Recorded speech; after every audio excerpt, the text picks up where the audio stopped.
மாற்றணும் அப்படின்னா மாற்றம் உள்ளுக்குள்ளிருந்து வரணும். பெண் குழந்தைகளுக்கு உள்ளாடைகள் வழங்கப்பட வேண்டும். இல்லைன்னா பெண் கல்விங்கிறது முடியாம போயிடும். ஆண் குழந்தைங்களுக்கு புரிய வேண்டியது அம்மாவுடைய வேதனை புரியணும், அக்காவுடைய வேதனை புரியணும். விளம்பரத்துல ஒரு சின்ன நாப்கினை வச்சு இங்க ஊத்தினா பிரச்சனை தீர்றது அல்லன்னு விளங்கணும். ஆண்களாக இருந்தாலும் பெண்களாக இருந்தாலும் உள்ளாடை போதுமானதாகவும் பொருத்தமானதாகவும் இல்லை என்றால் தன்னம்பிக்கை குறைந்து போகும். வலிய புரிஞ்சுக்கிட்டு அவளுக்கு என்ன உதவி செய்யணுமோ அதை செஞ்சுட்டு தலையை நிமிர்ந்து யார் உதவி செஞ்சாங்கன்னு பாக்குறதுக்குள்ள அந்த இடத்தை விட்டு ஒரு நபர் போயிடுறாருல்ல, அந்த நபருக்கு தான் ஆண்னு பேரு, அதுக்கு மட்டும்தான் ஆண்மைன்னு பேரு. தன்மேல் சுய மதிப்பு இல்லாத நபர்களால் மட்டும்தான் கண்ணில் கண்ட நபர்களை எல்லாம் கதாநாயகர்களாக ஏற்றுக்கொள்ள முடியும். டீப் ஸ்டேட் அப்படிங்கறதெல்லாம் போய் தேடி பாருடா, அப்படின்னா என்னன்னு தெரிஞ்சுக்கோ. சும்மா போய் எல்லாம் ஓட்டு போடக்கூடாது. கருப்பை புற்றுநோய் குறித்த சந்தேகங்களுக்கான தங்கம் ஹோப்பை இலவசமாய் அணுகுங்கள். இதை விட நாகரிகமா ஒரு சபையில என்னால சொல்ல முடியாது. சரியா? அப்போ அதற்குள்ளேயும் இறங்குறாங்க. அப்படின்னா ரொட்டேரியன்ஸ் நீயும் நானும் அப்படியே டிவியில பார்த்துட்டு இருப்போம். இங்க நிலநடுக்கம், இங்க பெருவெள்ளம், இங்க சுனாமி அடிச்சது, இங்கதான் பெரிய சுழல் காற்று வந்தது அப்படின்னு நீயும் நானும் அடுத்த சேனல் அடுத்த சேனல் அடுத்த சேனல்னு கையில இருக்கக்கூடிய ரிமோட்டை மாத்திட்டு இருக்கும் பொழுது இவங்க அத்தனை பேரும் எங்க இருப்பாங்க தெரியுமா? எந்த இடத்துல புயல் அடிச்சதோ, எந்த இடத்துல நிலநடுக்கம் வந்ததோ, எந்த மக்களுக்கு என்ன வேணுமோ, அதாவது பெண்களுக்கு அதுல மாட்டிக்கிட்ட பெண்களாக இருந்தா வெறும் ஆண்கள் மாதிரி இருக்க முடியாது. அந்த பெண்கள்ல கர்ப்பமான பெண்கள் இருப்பாங்க, அப்பதான் குழந்தை பெற்ற பெண்கள் இருப்பாங்க, 3 நாள் மாதவிடாயில இருக்கக்கூடிய பெண்கள் இருப்பாங்க, பெருவெள்ளத்துக்குள்ள மாட்டிட்டு இருப்பாங்க, கழிப்பறை கிடையாது, மாற்றுவதற்கு உடை மாற்ற இடம் கிடையாது. அத்தனை நேரத்திலையும் அவர்களுக்கான உதவி பொருளை எடுத்துக்கொண்டு ஓடக்கூடியது அரசு ஓடுகிறதோ இல்லையோ தெரியாது, ரோட்டரி அமைப்பு அங்க போய் நின்றுக்கும். என்ன பண்ணணும்? நம்மளால கொடுக்க முடிஞ்சது என்னது மட்டும்தான், இது மட்டும்தான், வேற எதுவும் கிடையாது. ஆனா இந்த கைத்தட்ட கூட தயங்கிட்டு பக்கத்துல இருக்கவங்க கிட்ட பேசிட்டோ கையில இருக்கிற மொபைல்ல பார்த்துட்டோ உட்காந்துட்டு இருந்தீங்கன்னா அவங்களோ கையை பயன்படுத்தல, அவங்க கையை கடன் வாங்கி அவங்களுக்கும் சேர்த்து நீயே தட்டிடு. ஏன்னா நம்மளால கொடுக்கக்கூடியது அது மட்டும்தானே. சரி, இது போற எல்லா இடத்துலயும் ரோட்டரியை பத்தி நான் சொல்றேன். 104வது முறை இல்ல, 1000வது முறை சொன்னாலும் அலுப்பில்லாமல் அதே மாதிரி என்னால சொல்ல முடியும். ஏன்னா என்னுடைய மகனுடைய கால்களின் உறுதிக்கு, என் மருமகளின் காலின் உறுதிக்கு, என்னுடைய பேர குழந்தையின் காலின் உறுதிக்கு, அத்தனைக்கும் என் மாணவ குழந்தை இந்த செல்வங்கள் அத்தனை பேருடைய காலின் உறுதிக்கும் இந்தியா நிமிர்ந்து நிற்க அதனுடைய கால்களுக்கு உறுதி கொடுத்த அத்தனை பேரும் இங்க இருக்கிறதுனால தான் நான் சொன்னேன், உன்னுடைய வணக்கத்தினுடைய வோல்டேஜ் ரொம்ப கம்மியா இருக்குடா, கொஞ்சம் கூட சத்தமா சொல்லு தங்கமே அப்படின்னு சொன்னதுக்கு அதுதான் காரணம். அது முடிஞ்சுதா? இது அத்தனையும் யாதுமானவர்களாக ஆகிறதுக்கு உங்க மனதை உழுது பண்படுத்தணும். ஏன்னா காலையில நீ என்ன இன்ஸ்டாகிராம் பார்த்துட்டு வந்தேன்னு எனக்கு தெரியாது, என்ன வாட்ஸ்அப்ல பார்த்தேன்னு தெரியாது, ஃபேஸ்புக்ல என்னெல்லாம் ஏத்திட்டு வந்திருக்கீங்க இது எதுவும் எனக்கு தெரியாது. இது எதுவும் உன்னை யாதுமானவளா மாற்றாது, யாதுமானவர்களாக மாற்றாது. மாற்றணும் அப்படின்னா மாற்றம் உள்ளுக்குள்ளிருந்து வரணும். 2வது, முத்து அண்ணாச்சியினுடைய கனவு குழந்தை இந்த யாதுமானவள். 2023 22 நினைக்கிறேன். அண்ணாச்சி உங்களுடைய டென்யூர் 22 23 அண்ணாச்சியுடைய டென்யூர். அண்ணாச்சி கவர்னராக 3212, அதாவது காரைக்குடியிலிருந்து கன்னியாகுமரி வரைக்கும் அப்படின்னு மேடம் சொல்லுவாங்க. அந்த 7 ரெவென்யூ டிஸ்ட்ரிக்ட்ஸ் அதை ஒன்னா சேர்த்தின ஒரு ரோட்டரி டிஸ்ட்ரிக்ட். அதுல அண்ணாச்சி தன்னுடைய பதவி வருவதற்கு முன்பே தொடங்கினது இந்த யாதுமானவள். பேண்டமிக் இன்னும் முழுவதும் போகல, கொரோனா போகல. எங்களுடைய முதல் நிகழ்வு ஆன்லைன்ல தான் இருந்தது. அதற்கப்புறம் தான் நேரடியாக அவங்க எல்லாரையும் பார்க்க வந்தோம். சப்போர்ட் த கேர்ள் சில்ட்ரன் அப்படின்னு தான் தொடங்கினார் அண்ணாச்சி. ரொம்ப பெரிய விஷயம். ஆனா சும்மா அப்படி கூப்பிட்டுட்டா, நான் I'm not a Rotarian, though I have got greatest respect. மனித இந்த உலகத்துல மிகப்பெரிய மரியாதை நான் வைத்திருக்கேன் அப்படின்னா அத்தனை ரொட்டேரியன்ஸ் மேலேயும் எனக்கு இருக்கக்கூடிய மிக பிரம்மாண்டமான மரியாதை. I am not a Rotarian, but I know who they are and what they are and what they do. எதற்காக அண்ணாச்சி என்ன இந்த யாதுமானவள் நிகழ்ச்சிக்கு வாங்க அப்படின்னு கூப்பிட்ட உடனே நான் அதை ஏத்துக்கிட்டேங்கிறதுக்கு ஒரு காரணம் வேணும் இல்லையா? எதற்காக ஏத்துட்டேங்கிற காரணத்தையும் சொல்லிடுறேன். அதுவும் ஆண்கள் இருக்கக்கூடிய சபையில ஏன் திருப்பி நான் மறுபடியும் I draw the attention of men here அப்படின்னா, பள்ளிக்கூடமாக இருந்தா school for boys and girls, கல்லூரியாக வரும்போது பாய்ஸ் அண்ட் கேர்ள்ஸ்ல மென் அண்ட் விமென் அப்படிதான் கல்லூரி இருக்கும். மென் அண்ட் விமென்னா 18 வயசுக்கு அப்புறம் பொறுப்பு வந்தாச்சுன்னு அர்த்தம். ஓடி பிடிச்சு விளையாடுறதோ, துப்பட்டாவை பிடிச்சு இழுக்கிறதோ, தலையை கலைச்சு விடுறதோ சினிமா கதாநாயகர்களுக்கு விட்டுட்டு நாம பொறுப்பா இருக்கணும் அப்படிங்கிறதுக்காக வரக்கூடியது அது. அப்போ அண்ணாச்சி 2015 2015, எஸ் ஐ எம் ஷுர், அன்னைக்கு இண்டிபெண்டன்ஸ் டே ஆகஸ்ட் 15 அன்னைக்கு எனக்கு சேம்பர் ஆஃப் காமர்ஸ் மதுரையிலிருந்து ஒரு அழைப்பு வருது. எல்லாருக்கிட்டையும் நீங்க பேசணும் அப்படின்னு சொல்லி. இவ்வளவு அதிகமான கூட்டம் இல்லை, குறைவான கூட்டம் தான். ஆனால் எல்லாருமே பிசினஸ் மென், மிகுந்த மன முதிர்ச்சி உள்ள நபர்கள், வயது ஒரு மிடில் ஏஜை தாண்டின நபர்கள் நிறைய பேர் அதில் இருக்காங்க. வணிகத்தில் அறம் அப்படிங்கிறத பற்றி நான் பேசவும் போனேன். நான் போய் பேசி முடிக்கும் போது பல இடங்கள்லையும் அதை நான் மறுபடியும் சொல்கிறேன், உனக்கும் சொல்கிறேன், எத்தனை பேருக்கு கூச்சமாக வெக்கமாக இருக்கும்னு எனக்கு தெரியாது, வந்தால் வெக்கப்படு, அவ்வளோதான் என்னால் சொல்ல முடியும். ஆனால் அது பேசி முடிக்கும் போது எல்லா மேடைகளையும் நான் சொல்லக்கூடியது, பெண் குழந்தைகளுக்கு குறிப்பாக அரசு பள்ளி, அரசு உதவி பெறும் பள்ளியில் படிக்கக்கூடிய பெண் குழந்தைகளுக்கு 6ஆம் வகுப்பிலிருந்து 12ஆம் வகுப்பு வரை அந்த குழந்தைகளுக்கு, பெண் குழந்தைகளுக்கு உள்ளாடைகள் வழங்கப்பட வேண்டும். இல்லைன்னா பெண் கல்விங்கிறது முடியாம போயிடும் அப்படின்னு நான் சொன்னேன். இது சொல்லும் போது இத்தனை நேரமா நான் பேசுறதுல கூட கவனிக்கிறவங்க கவனிச்சிருப்பீங்க, கவனிக்காதவங்க கவனிக்க போறது இல்லை. யார் யாருக்கு என்ன வேணுமோ அதை மட்டும் தான் எடுத்துக்குவோம் நாம. இதை பேசி முடிக்கும் போது என் பின்னால ஒரு 4-5 ஆண்கள் வந்து நிற்கிறாங்க. அதுல ஒரு குரல் இருக்கு, எனக்கு அப்பவும் முத்தண்ணாச்சியை யாருன்னு தெரியாது, முகமும் அடையாளமா மனதுல நான் பதிய விடல. திரும்பி பார்க்கிறேன், திரும்பி பார்த்தா ஒரு குரல் கேட்குது, நீங்க பெண்களுக்கு உள்ளாடைகள் வழங்க வேண்டும்னு சொன்னீங்களே. அண்ணாச்சி கூட இந்த சம்பவம் மறந்துருக்கலாம், ஏன்னா கொடுக்கறவங்க மறக்கலாம், வாங்குறவங்க மறக்கவே கூடாது. அப்போ அவர் கேட்கிறாரு என்கிட்ட, உள்ளாடைகள் வழங்கணும்னு சொன்னீங்களே, பெட்டிகோட் சொல்றீங்களா மேடம் அப்படின்னு சொல்லி கேட்கும்போது எனக்கு மிகப்பெரிய சந்தோஷம். நான் பேசுனதுல இந்த வரியை ஒரு நபர் தூக்கிட்டு வராரு அப்படின்னா அது எவ்வளவு பெரிய விஷயம். நான் திரும்பி நின்று அவர்கிட்ட சொல்றேன், பெட்டிகோட் சொல்லல, பேண்டீஸ் சொல்றேன் அப்படின்னு சொன்னேன். பார்க்குறாரு, அந்த முகத்தில் ஒரு கேள்விக்குறி இருக்கு. இப்போ நான் சொல்றேன், இல்லை, பெண் குழந்தைகளுக்கு அரசு நாப்கின், சானிட்டரி நாப்கின் மாதத்தில் 3 நாட்கள் மாதவிடாயாக இருக்கலாம், 5 நாட்கள் இருக்கலாம், இரத்தப்போக்கு மிகவும் அதிகமாக இருக்கக்கூடிய நாட்களாக கூட இருக்கலாம். அரசாங்கம் நாப்கின் கொடுக்குது அப்படின்னு சொல்லலாம். ஆண் குழந்தைங்களுக்கு புரிய வேண்டியது, அம்மாவுடைய வேதனை புரியணும், அக்காவுடைய வேதனை புரியணும். விளம்பரத்தில் ஒரு சின்ன நாப்கினை வச்சு இங்க ஊத்தினா பிரச்சனை தீர்றது அல்லன்னு விளங்கணும். அப்போ அந்த நாட்கள்ல குழந்தைங்களுக்கு அந்த நாப்கின் வைக்கிறதுக்கான உள்ளாடை இல்லை, பேண்டீஸ் இல்லை. அதனால குழந்தைங்க பள்ளிக்கூடத்துக்கு வரதில்லை, 3 நாட்கள் வரதில்லை, 5 நாட்கள் வரதில்லை குழந்தைங்க அப்படின்னு சொல்லிட்டு அவங்க குழந்தைங்களுக்கு கொடுக்கணும்னு சொல்லி நான் நிறுத்திட்டேன். எண்ணி 15 அவங்களுடைய அலுவலகத்தில் இப்போ அந்த பெண்மணி இல்லை, கண்மணின்னு பேர் அவங்க. அந்த பெண்மணி எனக்கு இதயம் நிறுவனத்திலிருந்து ஒரு மின்னஞ்சல் அனுப்புறாங்க.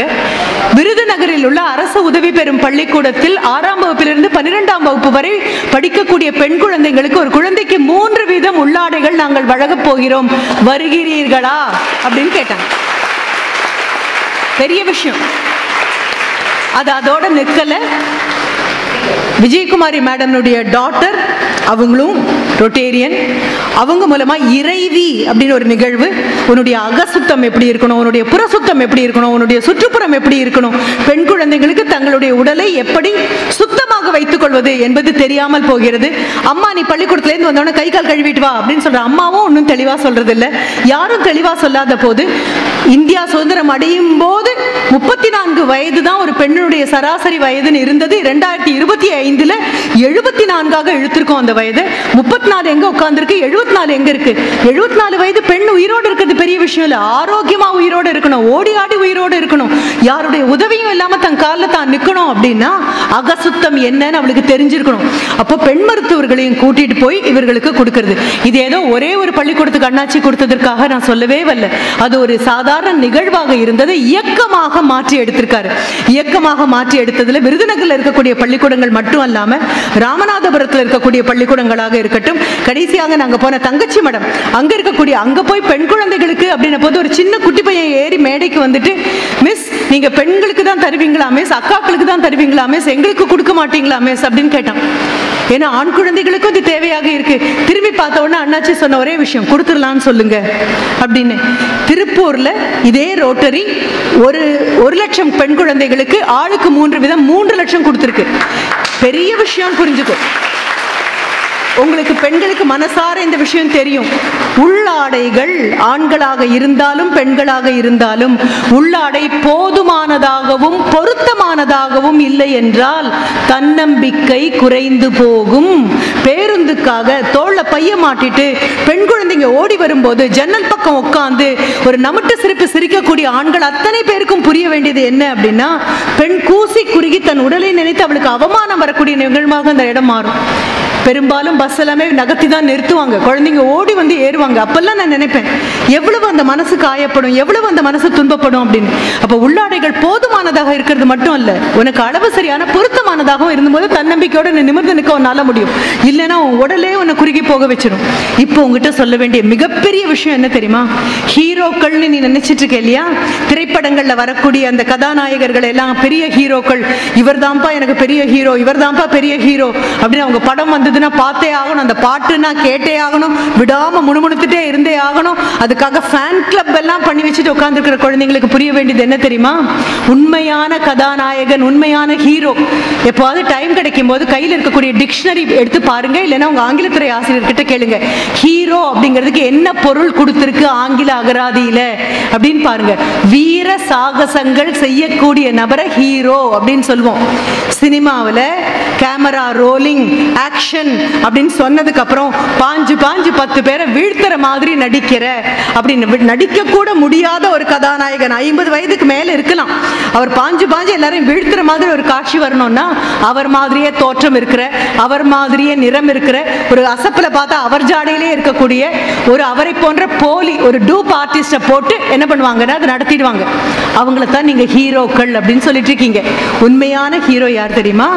எப்போ ஒரு பெண்ணுக்கு உடல் ரீதியாகவும் மன ரீதியாகவும் வருத்தமும் துன்பமும் நோவும் வரும்போது வாயை திறந்து கூட அவளால சொல்ல முடியாதபடி அவளுடைய கூச்சம் தடுக்கும் போது, கண்ணை கலங்கிட்டு கண் கலங்கினது யாருக்கும் தெரியாம மண்ணை பார்த்துட்டு அவன் நிற்கும் போது அவளுடைய வலியை புரிஞ்சுக்கிட்டு அவளுக்கு என்ன உதவி செய்யணுமோ அதை செஞ்சுட்டு தலையை நிமிர்ந்து யார் உதவி செஞ்சாங்கன்னு பார்க்கறதுக்குள்ள அந்த இடத்தை விட்டு ஒரு நபர் போயிடுறாருல்ல, அந்த நபருக்கு தான் ஆண்னு பேரு, அதுக்கு மட்டும்தான் ஆண்மைன்னு பேரு, வேற எதற்கும் எதுவும் கிடையாது.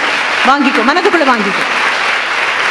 இனி கல்லூரி நாட்கள்ல உங்களுடைய அந்த பாலிய தன்மையினால வரக்கூடிய அந்த ஈர்ப்பின் காரணமாக இது கதாநாயகன், இதுதான் என்னுடைய ஹீரோ, இவர் தான் என் ஹீரோ அப்படின்லாம் சொல்றதுக்கு முன்னால புரிஞ்சுக்கும், காதல் வயப்படுறதுக்கு கதாநாயகன் தேவையே கிடையாது. காதல் வயப்படுறதுக்கு இந்த வயசுல அறியாமை அப்படிங்கிறது மூட்டையா தலைக்குள்ள இருந்தாலே போதும், அவ்வளவுதான், தடுக்கி விழுவோம். பெரும்பாலும் யார் மேலேயும் காதல் வர வயசு இல்லை. You are in love with love. காதல் மேல் காதல் வயப்படக்கூடிய வயசு இது. யாராவது அங்க வந்து நின்னாங்கன்னா இவங்க தான், 4 தடவை நம்மளை பார்த்தாங்கன்னா இவங்க தான், நல்லா இருக்கியா அப்படின்னு கேட்டாங்கன்னா அவங்க தான், சாப்பிட்டியான்னு கேட்டா அவங்க தான், ஒத்த ரோசாவை கொடுத்தா அவங்க தான், ஒரு மிட்டாயை கொடுத்தா அவங்க தான், அடுத்த நிமிஷம். ஆனா இப்படி விழறவங்களுக்கு எல்லாம் பெரிய பிரச்சனை எங்க இருக்கு தெரியுமா? தன்மேல் சுய மதிப்பு இல்லாத நபர்களால் மட்டும்தான் கண்ணில் கண்ட நபர்களை எல்லாம் கதாநாயகர்களாக ஏற்றுக்கொள்ள முடியும். எந்த பெண்ணுக்கு சுயமரியாதை இருக்கிறதோ, எந்த பெண்ணுக்கு தன்னை பற்றி போதுமான புரிதல் இருக்கிறதோ, எந்த பெண்ணுக்கு இலக்கு கண்ணுக்கு நன்றாக தெரிகிறதோ, அவளுக்கு கண்ணு முன்னால கடவுளே வந்து நின்னாலும் கொஞ்சம் நகரு, என் டிகிரியை முடிச்சுட்டு அப்புறம் பார்க்கலாம்னு சொல்லுவான். அது புரியணும். அப்போ உண்மையான ஹீரோஸ்குள்ள யாரெல்லாம் கூட்டிட்டு வரலாம்?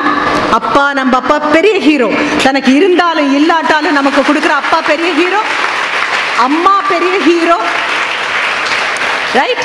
இங்க நீயும் நானும் கை தட்டிட்டு உட்கார்ந்து பேசிட்டு கேட்க முயற்சி பண்ணிட்டு இருக்கக்கூடிய நேரத்தில் இன்னும் இந்தியாவுடைய எல்லை பதட்டமாக தான் இருக்கு. அங்கேயும் ஊடுருவல்கள் இருந்துட்டு தான் இருக்கு. வெளியில இருந்து உள்ள ஆட்கள் வரதை விட உள்ள இருக்கிற ஆட்கள் வெளியில இருக்கிறவங்களை கூப்பிடக்கூடியவங்களை வேற நம்ம பக்கத்துல வச்சுட்டு இருக்கோம். அப்படி இருக்கக்கூடிய டீப் ஸ்டேட் அப்படிங்கறதெல்லாம் போய் தேடி பாருடா. அப்படின்னா என்னன்னு தெரிஞ்சுக்கோ. சும்மா போய் எல்லாம் ஓட்டு போடக்கூடாது. 18 வயசு ஆயிடுச்சு இல்ல, வாட் இஸ் டீப் ஸ்டேட் அப்படின்னு போய் பாரு. பேரலாக என்ன நடந்துட்டு இருக்கு அப்படின்னு போய் பாரு. அந்த குழந்தைக்கு ஒரு தடவை கை தட்டுடா. இல்ல, எனக்கு என்ன ரொம்ப பிடிச்சது தெரியுமா? என்னால பேச்ச மட்டும்தான் நிறுத்த முடியும்.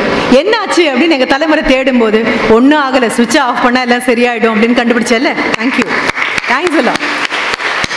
நல்லா இருக்கு.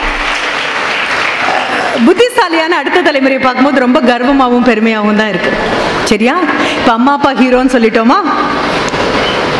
நாட்டுக்கு எல்லையை காப்பாத்திட்டு இருக்கக்கூடிய ஒரு பெரிய நிலநடுக்கம் வந்தாலோ பெருவெள்ளம் வந்தாலோ யாருன்னு கூட தெரியாம உன்னை காப்பாற்ற ஓடி வர அவங்க யாருடைய அப்பாவோ தான் இருப்பாங்க, யாருடைய அண்ணனாவோ இருப்பாங்க, யாருடைய கணவனா இருப்பாங்க, யாருடைய மகனோ இருப்பாங்க, தோழியா இருப்பாங்க, தோழனா இருப்பாங்க, அம்மாவா இருப்பாங்க. அப்போ மதுரை வீரன் சாமி மாதிரி எல்லையை காப்பாற்றக்கூடிய, எல்லை காளி மாதிரி எல்லையை காப்பாற்றக்கூடிய ராணுவத்தில் இருக்கக்கூடிய பெண்களுக்கும் ஆண்களுக்கும் பெரிய விஷயம். ஏன்னா அவங்க எல்லாம் தான் யாதுமானவளா நிக்கிறாங்க. ஏன் உங்களை மாதிரி உடல் ரீதியாக அந்த பெண்களுக்கு பிரச்சனை இருக்காதா? போகும்பொழுது டிராபிக் போலீஸ்ல முச்சந்தியில நின்றுட்டு இருக்கக்கூடிய அந்த டிராபிக் போலீஸ் உமன் அப்படின்னா கண்ணோடு கண்ணு அவங்களை பார்க்கக்கூடிய ஒரு சான்ஸ் கிடைச்சதுன்னா ஒரு புன்னகையாவது கொடுத்துட்டு போ.